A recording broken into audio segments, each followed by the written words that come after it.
नमस्कार साथियों, हम लोग हिंदी विषय पढ़ रहे हैं और हमने हिंदी भाषा में व्याकरण किसे कहते हैं और व्याकरण का क्या अर्थ है और हिंदी भाषा के जनक कौन हैं और हिंदी भाषा के पाणिनि कौन हैं, इसके बारे में हमने क्या कर दिया, बता दिया था। और वर्ण विचार क्या है, शब्द विचार क्या है, वाक्य विचार क्या है, इसके बारे वर्ण विचारों के बारे में लिखाया था। और भाषा की वह छोटी छोटी इकाई होती, भाषा की सबसे छोटी इकाई क्या होती है, वर्ण होती है। और इसके अंतर्गत आज हम लोग देखेंगे शब्द किसे कहते हैं। क्या कहते हैं, शब्द किसे कहते हैं। तो यहाँ लिखा है वर्णों के सार्थक समूह को क्या कहते हैं, शब्द कहते हैं। अर्थात जैसे हमने लिख दिया यहाँ पे पवन, क्या लिख दिया है, प व न, ये हमारा क्या है, वर्ण है। कहीं कहीं लिखता है दो से अधिक वर्णों के सार्थक समूह को, ये चीज होनी चाहिए, क्या, सार्थक, क्या होनी चाहिए, सार्थक। अगर प्रश्न दे दे वर्णों के समूह को शब्द कहते हैं, प्रश्न दे दे वर्णों के सार्थक समूह को शब्द कहते हैं, तो जहां पे हमारे ये शब्द लिखा है सार्थक, सार्थक का अर्थ होता है सही अर्थ, अर्थात जो हमारा शब्द है वो क्या हो, सार्थक होनी चाहिए, उसका अर्थ भी होनी चाहिए। जैसे यहाँ पे हमारे तीन शब्द है, तीन वर्ण है, प व न। अब इन दोनों को, इन तीनों को क्या कर दें, आपस में मिला दें, तो ये हमारा हो जाएगा पवन। पवन का अर्थ होता है वायु, क्या होता है, वायु होता है। अगर यही हमने लिख दिया पंकज, क्या कर दिया, पंक क ज, अब पंकज। अब इन तीनों वर्णों को क्या करेंगे, मिलाएंगे तो बनेगा हमारा शब्द एक, बनेगा पंकज। अब पंकज, अब पंकज का अर्थ होता है कमल, पंकज का अर्थ होता है कमल। ये कमल का क्या है, परवाची है। पंख मैंने अगर ये दोनों को लिया जाए, पंख इसका संधि विच्छेद किया जाएगा, पंख ज, पंख धन ज, पंख मन होता है कीचड़, ज मन होता है उत्पन्न होना, अर्थात जो कीचड़ में उत्पन्न होता है वह क्या कहलाता है, पंकज कहलाता है, कमल कहलाता है, और नीरज कहलाता है, वारिज कहलाता है। तो अगर शब्द की परिभाषा देखा जाए तो वर्णों के, क्या, वर्णों के सार्थक समूह को शब्द कहते हैं। इस शब्द में ये सार्थक शब्द क्या होनी चाहिए, नहीं तो हमारा क्या होगा, अगर हमने ऐसे कर दिया न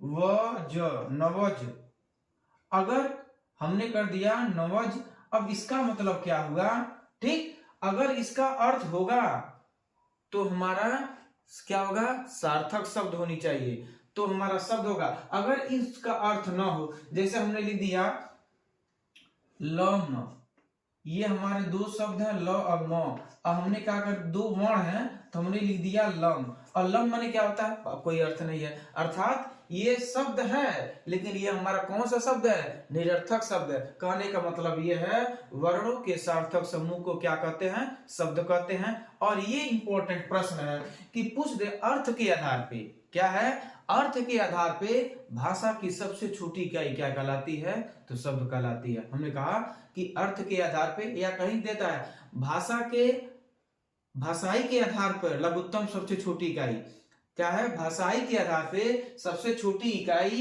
क्या होती है, क्या होती है, हमारा शब्द होता है। क्या होता है, शब्द होता है। अगर प्रश्न पूछ दे अर्थ के आधार पे भाषा की सबसे छोटी इकाई क्या है, या यही छोटी जगह लिख दे लघुत्तम इकाई, तो अर्थ के आधार पे भाषा की सबसे छोटी इकाई हमारा क्या है, शब्द है।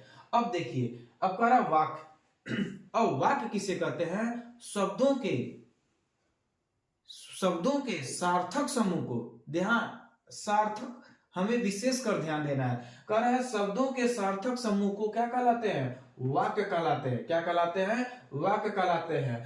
अर्थात कह रहा है जब दो या दो से अधिक शब्द मिलते हैं और अर्थ का बोध कराते हैं, क्या कहलाते हैं, शब्द कहलाते हैं। जैसे यहाँ लिखा है मोहन स्कूल जाता है, यहाँ पर हमें क्या हो रहा है, अर्थ मिल रहा है कि मोहन का काम क्या कर रहा है, मोहन स्कूल जाने का काम कर रहा है।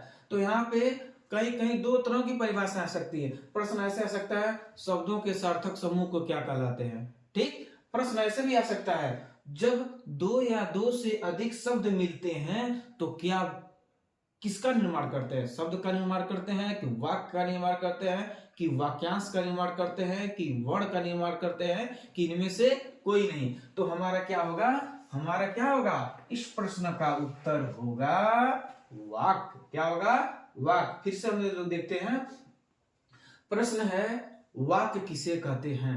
तो इसके दो तरह से परिभाषाएं बन सकती हैं। शब्दों का सार्थक समूह, शब्दों के सार्थक समूह को वाक्य कहते हैं, या जब दो या दो से अधिक शब्द मिलते हैं और अर्थ का बोध ज्ञान कराते हैं तो क्या कहलाता है? हमारा शब्द कहलाता है। और प्रश्न पूछ दे भावार्थ के आधार पे। क्या?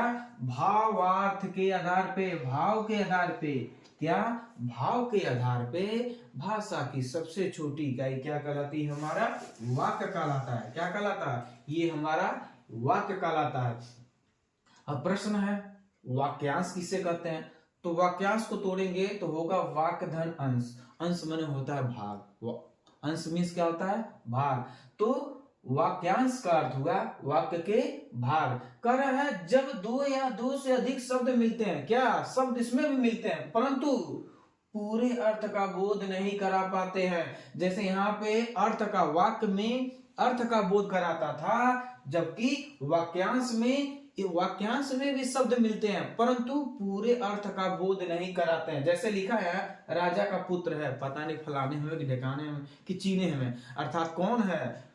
फिर यहाँ लिखा है यदि शिवांश घर जाता, तो शिवांश घर जाता तो बदमाशी करता तो क्या उसकी मम्मी क्या करती? पिटाई करती, सेवा करती। लेकिन यहाँ कि यदि शिवांश घर जाता तो घर जाएगा तो उसकी मम्मी सेवा करेंगी कि कुछ पकौड़ी सकौड़ी बनाए रहेंगी, उसको खिलाएंगी।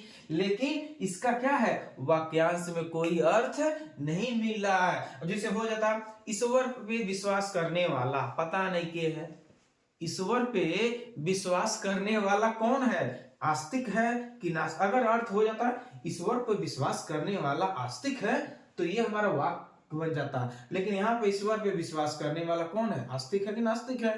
तो इसका मतलब होगा वाक्यांश में वाक्य के अंश होता है, वाक्य के अंश मतलब भाग होता है, और इसमें भी शब्द मिलते हैं लेकिन ये अर्थ को बोध नहीं कराते हैं। हमने क्या कहा कि शब्द किसे कहते हैं, वाक्य किसे कहते हैं, वाक्यांश किसे कहते हैं। लेकिन दो चीज बहुत इंपॉर्टेंट, अर्थ के आधार पे, भावार्थ के आधार पे भाषा की सबसे छोटी इकाई क्या होती है। इसके बाद हमने एक और बचा है पद। पद किसे कहते हैं? उसके बाद हम लोग शुरुआत करेंगे वर्णमाला। वर्णमाला किसे कहते हैं? वर्णमाला के कितने वेद होते हैं, स्वर क्या है, व्यंजन क्या है, स्वर कितने वेद है, व्यंजन कितने वेद, हर्ष स्वर क्या है, दीर्घ स्वर क्या है, प्लुत स्वर क्या है, उसमें व्यंजन क्या है, संयुक्त व्यंजन क्या है, क्या कहते हैं हर्ष उसमें व्यंजन, संयुक्त व्यंजन, स्पर्शी व्यंजन, द्विगुण क्या है, उत्क्षिप्त क्या है, मेहमान वर्ण कौन है, फेंका हुआ वर्ण कौन है, ये सब हम लोग पढ़ेंगे। धन्यवाद।